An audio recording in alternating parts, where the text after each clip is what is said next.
Thanks, Jeff. I've taken a break from politics and I've literally gone to the zoo. And as you can see behind me, there's a lion.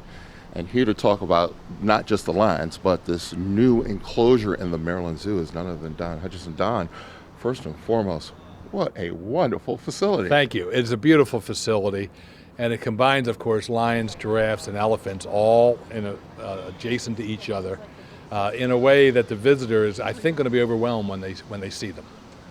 You and I are old enough to remember what this zoo used to look like. This is a far cry from having animals in cages. I'm assuming the idea was to try and get them in a more natural habitat. The zoo standards have changed. American Zoological Association standards have changed. Department of Agriculture standards have changed.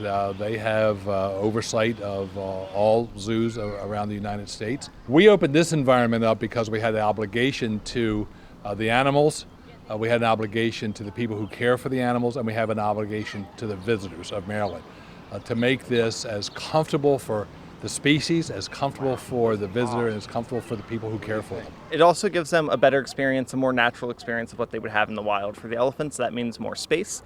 For the giraffe, that means a flatter landscape that allows them to navigate their world a little bit easier. Our previous exhibit was built kind of like a hill, which isn't ideal, especially with the rainy weather that we get in Maryland for giraffe.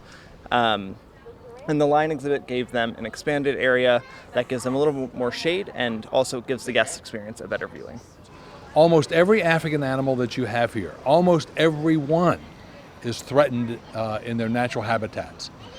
We feel like we have an obligation to maintain these iconic legacy animals so that people will be able to see them and understand what the planet used to be when people and animals could live together.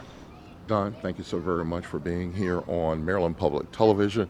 If you want to find out more about the Maryland Zoo, you can go to our website and we'll direct you to where you need to go. Now let's go back to you in the studio.